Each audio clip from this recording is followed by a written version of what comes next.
Having neighbors can be an interesting experience. Sometimes you meet nice people who are willing to lend you a cup of sugar or water your plants when you travel. But other times, you're unlucky enough to end up living next door to someone who looks like they've stepped straight out of a reality TV show about problematic people. And that was exactly my case. From the moment I moved into this house, I knew that my neighbor was a walking problem. The kind of person who not only likes to run other people's lives, but also believes that the whole block should follow her wishes. The first sign came when she knocked on my door on my first day in the house and suggested, in an unfriendly tone, that I reconsider parking my car in the garage because it disturbed the visual harmony of the neighborhood. I thought it was a joke, but it wasn't. She really thought she had some right over where I parked my own car on my property. Of course, I made a point of ignoring her because I'm not one to bend to delusions of grandeur. But the woman doesn't like being ignored. The complaints got more and more irritating. First, ridiculous notes slipped under the door. Then, formal complaints to the condominium. Then, one day, I noticed something strange. I left the house to go to work and saw an unusual glow on the grass next to my garage. When I got closer, I realized it wasn't my head. Nails, many, scattered across the lawn, strategically placed right in the path I used to maneuver my car. My first thought was that maybe some idiot had knocked them over by accident. But then I remembered who I was dealing with, and I was absolutely certain that this woman had done it on purpose. There was just one problem. I needed proof. Because, you see, people like her never admit they made a mistake. If I confronted her without concrete evidence, she would laugh in my face and call me paranoid. And I wasn't willing to lose that war without first securing a landslide victory. So, instead of freaking out and going to get revenge straight away, I did something better. I spent the night preparing the counterattack.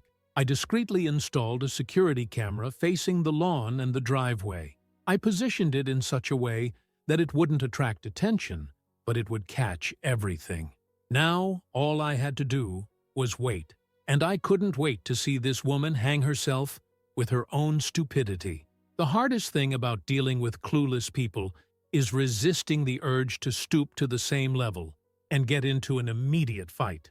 But I'm patient, and that night I went to sleep peacefully, knowing that my neighbor's theater of idiocy was about to be filmed in high definition. I woke up early the next morning, and, before doing anything, I went straight to check out the camera. I could hardly contain my curiosity.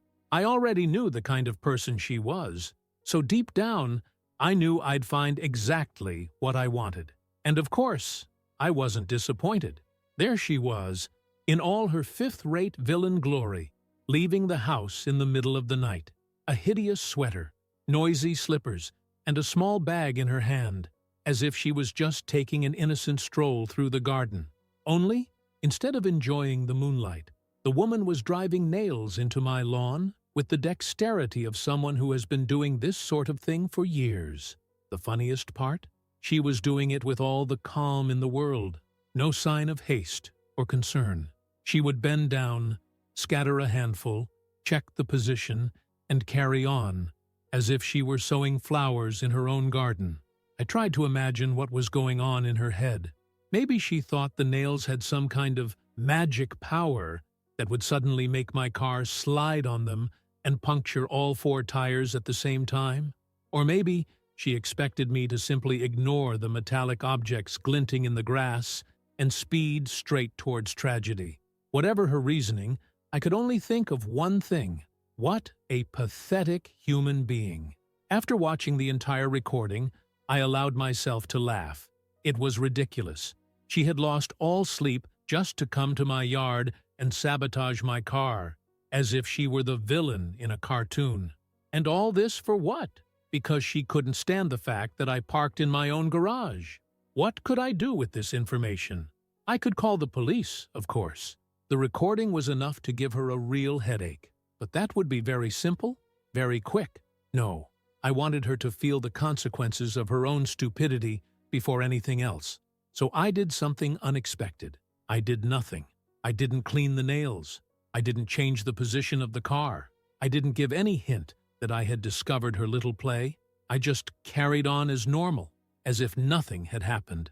And that, my friend, drove her crazy. The first change in her behavior was quick. The next day, as I was leaving for work, I noticed that she was at the window, watching me. The look of expectation was obvious. She wanted to see my reaction. Perhaps she was expecting a scandal, an outburst of anger, a call to the police. But, to her dismay, all I did was get in the car and drive off calmly. On the second day, the woman was even more restless. I caught her peeking out from behind the curtain, frowning, trying to understand how the hell I hadn't punctured the tires yet. And then came her big move. That night, I saw out of the corner of my eye that she was outside the house, looking at my lawn as if she expected to find something. Maybe the nails, maybe a trail of destruction that never happened. And that's when she made the biggest blunder of all. In broad daylight, thinking no one was watching, she spread nails on the lawn again. The difference? This time, she was so distracted by her own paranoia that she didn't realize where she was stepping. And then it happened. She took a wrong step. The sound of metal piercing rubber echoed through the air. She froze. She slowly looked down. And then, the inevitable. One of her own car's tires had been punctured. The icing on the cake? I was right there, in the yard, holding a hose, pretending to water the plants, but watching it all with a smile on my face. She saw me looking. I saw her mind short-circuit. And I knew, at that moment, that this was just beginning. That moment was glorious. The woman stood there, staring at her own car, as if trying to process what had just happened. I, on the other hand, needed all my self-control not to laugh out loud. She tried to pretend that nothing had happened, but the problem was too big to ignore. The front tire was completely flat, condemned by the nail she herself had driven. And while she processed her stupidity, I carried on with the hose in my hand, pretending to be watering the plants, but enjoying every second of the spectacle. Best of all, I now had 2 recordings. The first showed her driving nails into my lawn at dawn. The second, much more amusing, recorded the exact moment she stepped on her own trap and destroyed her own car. Ah, if revenge tasted good, that moment would have been a 5-star gourmet dish. But the neighbor, proud as she was, wasn't just going to accept the humiliation.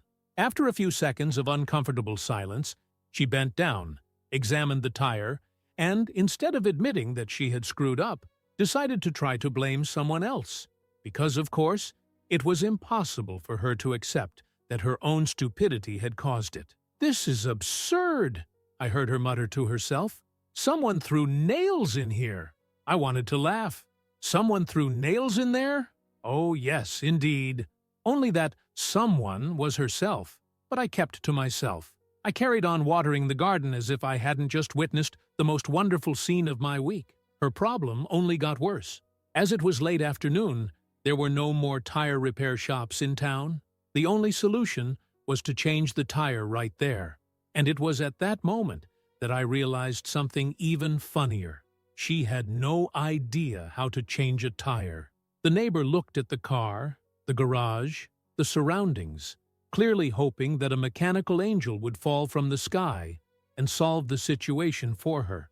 But when that didn't happen, she started rummaging through the trunk in desperation.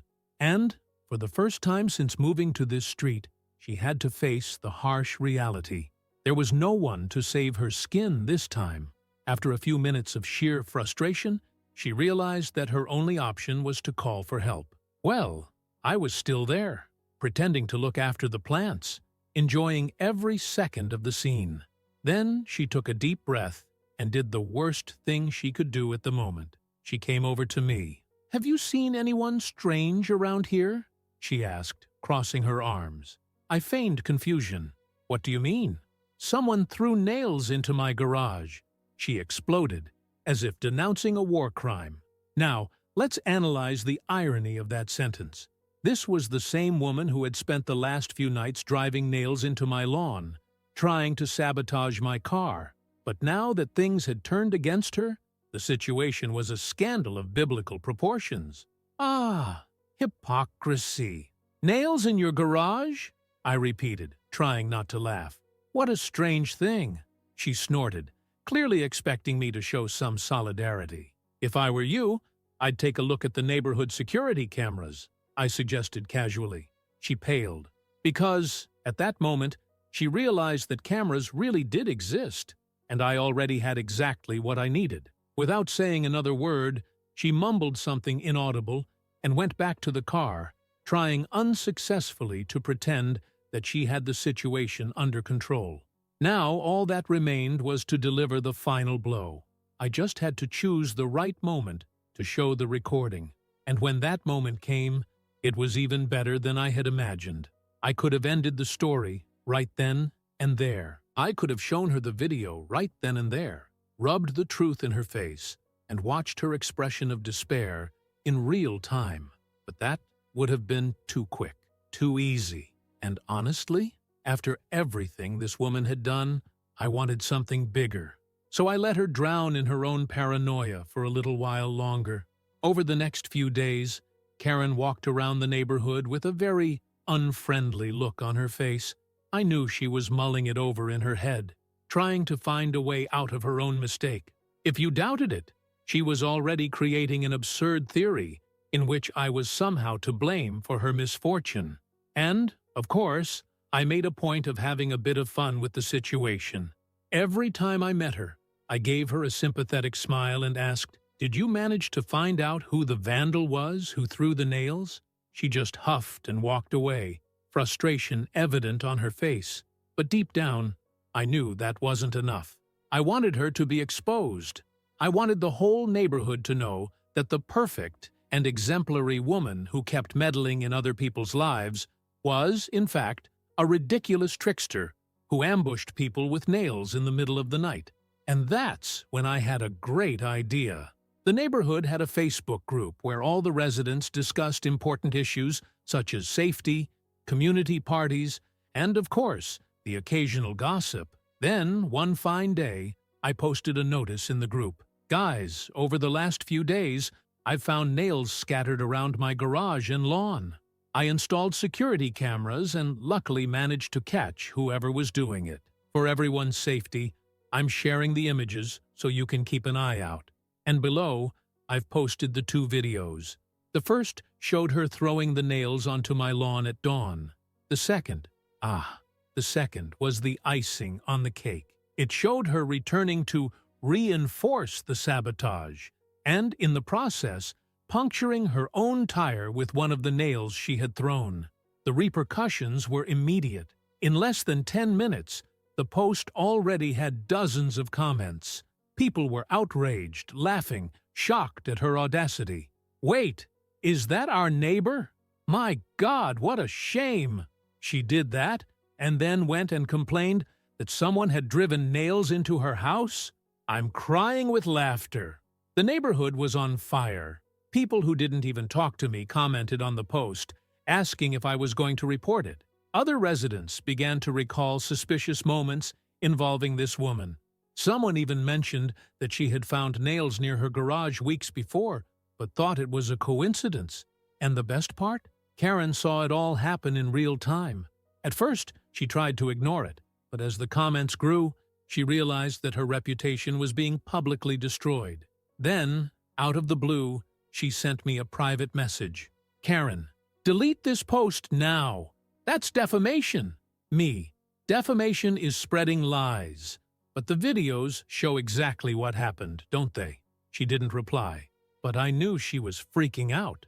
And to make sure the situation didn't get even worse for her, I made a point of taking the case to the condominium and showing the videos to the management. The result? The woman received an official notice for inappropriate behavior and was forced to pay a fine for throwing dangerous objects into the common environment. But the real punishment came from the neighborhood. After that public exposure, no one took her seriously anymore. The woman who used to love meddling in everyone's lives, giving orders and imposing rules, was now the target of whispers and dirty looks. When she passed in the street, people laughed quietly. The Facebook group became a festival of memes about mysteriously flat tires, and nail thieves. She tried to maintain her pose at first, but it was impossible. She became the laughing stock of her own neighborhood. And the final humiliation came a few weeks later, when she put her house up for sale. Yes, she moved out, perhaps because she couldn't bear to be reminded of her own stupidity, maybe because she couldn't bear to lose to me. But I know one thing, the silence since she left has been one of the best things I've ever experienced. And every time I pull into my driveway and see the lawn clean and safe, I give a little satisfied smile. After all, it's not every day that you see karma working so fast. And of course, comment on what you thought, and leave your like to strengthen the channel.